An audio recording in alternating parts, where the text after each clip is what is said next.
Hey, what's up? It's Mark from MR3 Media, and this is Doing Business with Mark Randall III.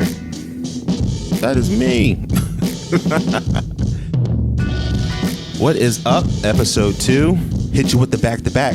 I kind of felt like it was so long in between the trailer and episode 1 that I would record 2 episodes and drop them. So here we are on this episode. Today we are going to be talking about why you can't do everything well. Let's get into it. But as we always do before we start any type of conversation, make sure you hydrate. As you know, water is the key to life. All right, let's get it. I got my trusty notebook. Let's go off top. So this one, there might be a little bit more stories to it, a little bit more ranting, probably not nearly as structured as that first episode that hit.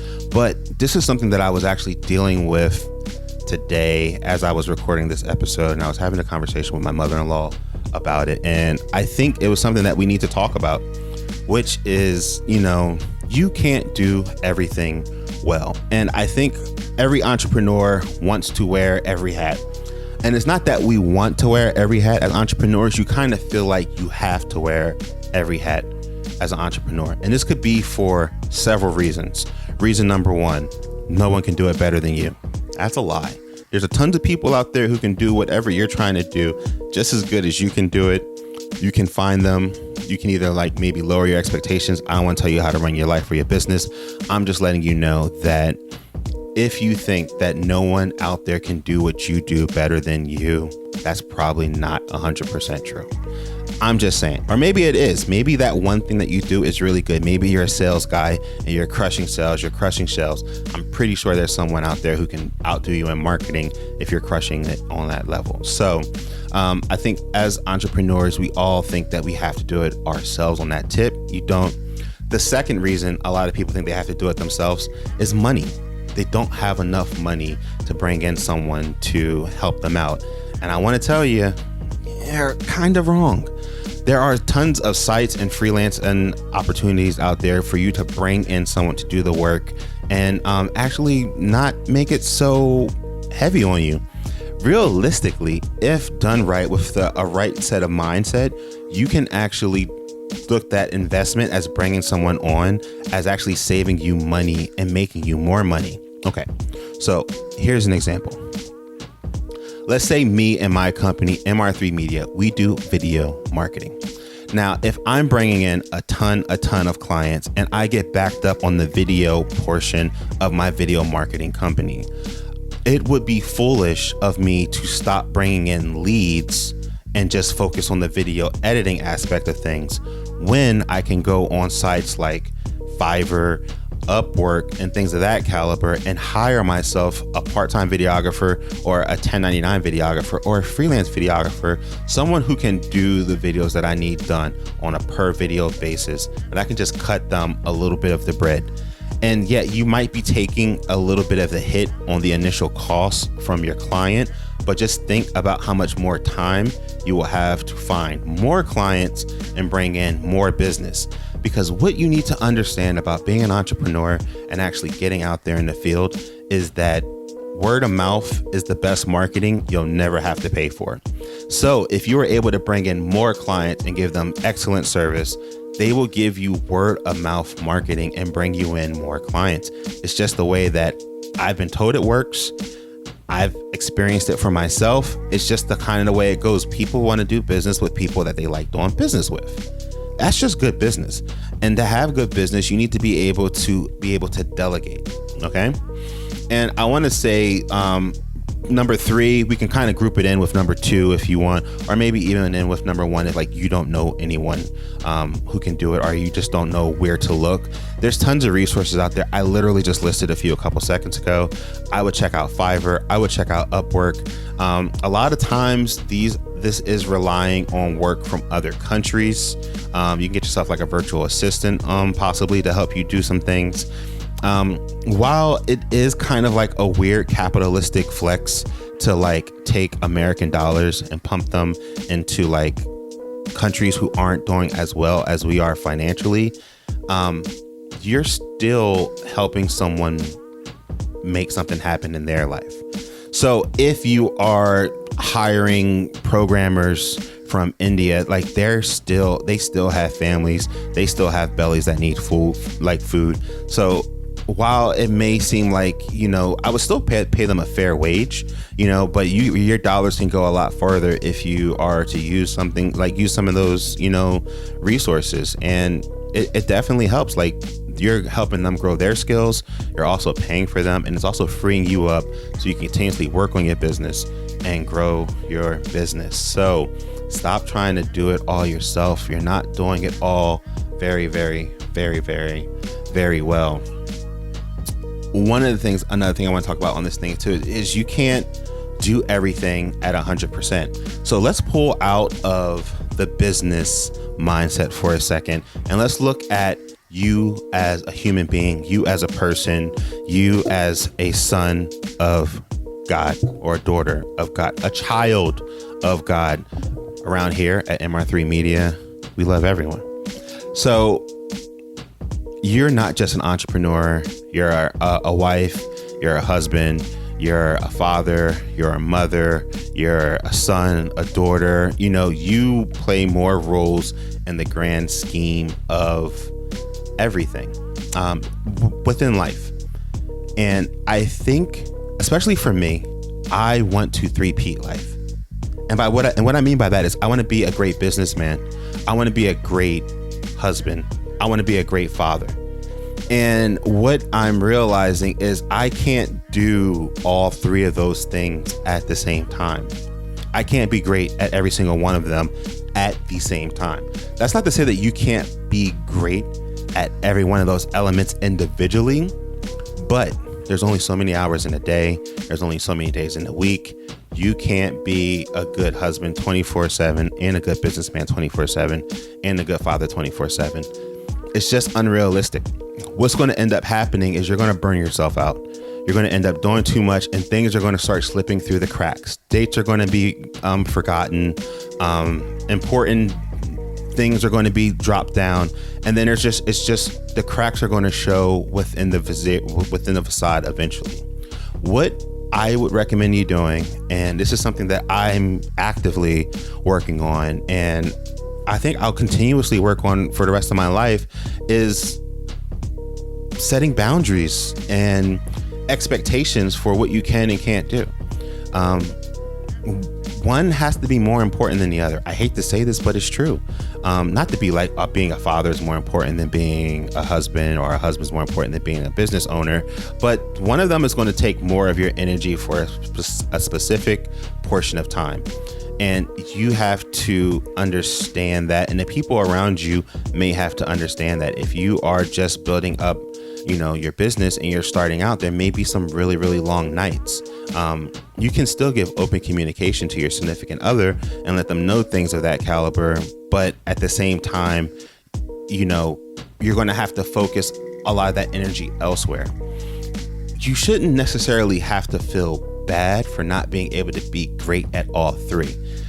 At the same time, that doesn't mean that you can be great at one, okay at other, and a trash in a third. I'm saying you could probably do all of them pretty well. Like, you can communicate and let things be known of what you can and can't do, and just be realistic with yourself and set expectations, and try not to kill yourself over things you can't control. But honestly, just know that you can't do it all. You're going to have to section that stuff out and focus the energy on it where it needs to be focused with. And that goes back around to what I think is the most important aspect of any of this talk. If you get nothing else from me from this, just understand this one element. To be a great entrepreneur, to be a great wife, husband, father, to be a great human being, you need to be extremely, I'm going to put on my low intimate voice. You need to be extremely honest with yourself. And to be honest with yourself, you have to know yourself.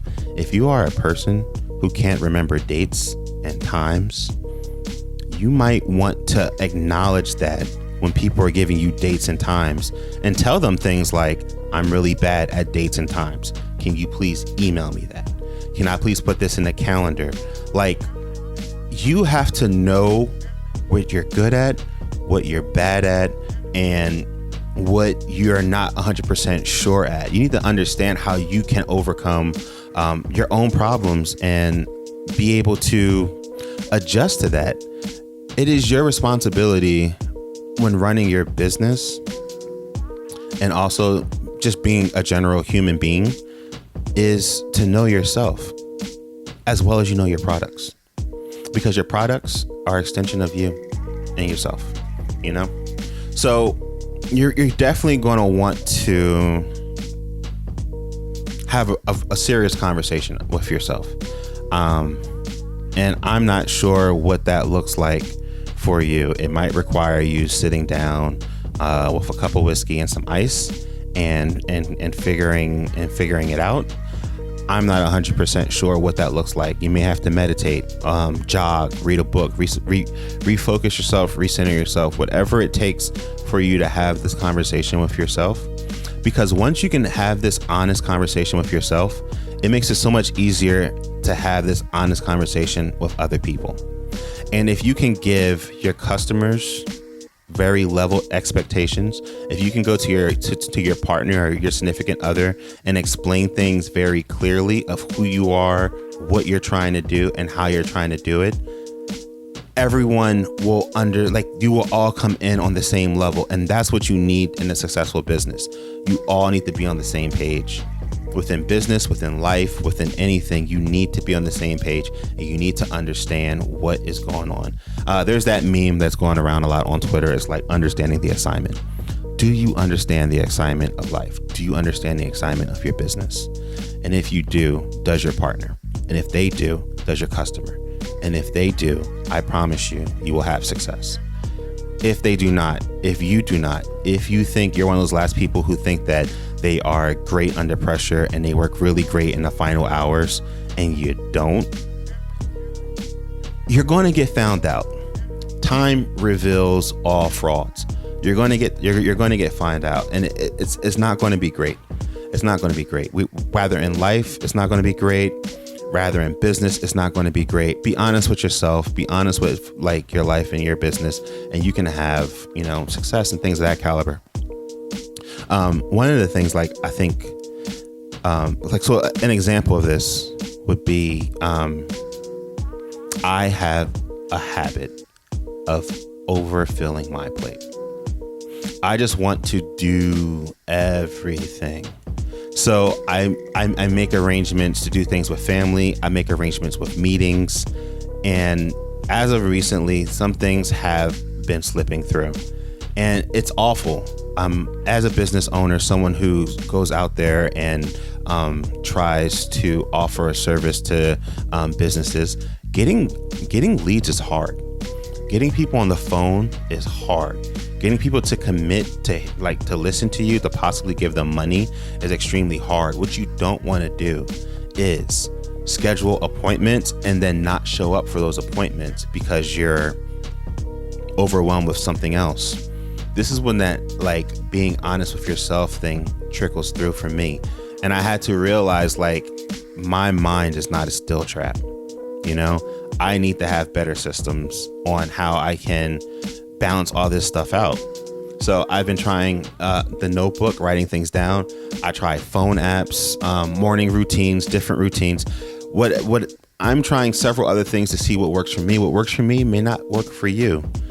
But I am telling you this as you're going to try to do too much in business. It just is. And within business, you might be doing a little bit too much in your life. You may be neglecting your partner.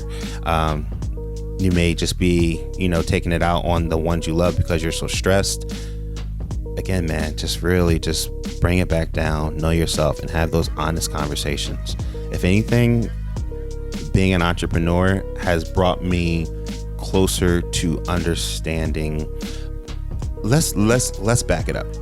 So being a father, being an entrepreneur, what it has taught me It's actually brought me closer to the experience of being human and being almost primal.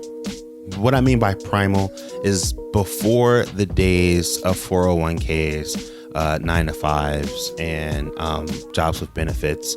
There was like cave guys out there and cave women, putting in work, hunting boars and whatnot to feed families. And entrepreneurship puts you on that level where it brings you closer for me, it brings me closer as a family unit, where I'm talking with my wife and she's like, "You're doing too much. You need to pull back. You need to pull back. You're doing too much. You can't do it all. I understand. I'm fine. I'm good. Me and you, we are good. You need to go do X, Y, and Z." And sometimes I need to hear that. Sometimes I need to hear, our son is good. He is good. You need to go do X, Y, and Z. Because I feel like I'm not there. I'm not X, Y, and Z. And again, you can't do it all. You need to bracket that thing out. So with this, me out there basically every day on a hunt, trying to bring home, my end of the paycheck to this house, to feed my son, to feed my family, it's made me so much closer to my wife. It made me reassess my relationship with my son, where I understand more and more of who I am. And it makes me confront me even more. I no longer feel the urge to procrastinate like I did, because tomorrow may be a new opportunity. So I need to handle today's opportunities today. So if that makes sense, that seems a little bit rambly. I don't know. I might have got on my soapbox a little bit and kind of did, the Dougie or the June bug. But if you subscribe to any of that, or if you dug it, if I connected to you in any way, if you liked it, hit me up on Instagram, Mark Randall 3RD. Hit me up on Twitter, like and share this. And yeah, until next time, be safe.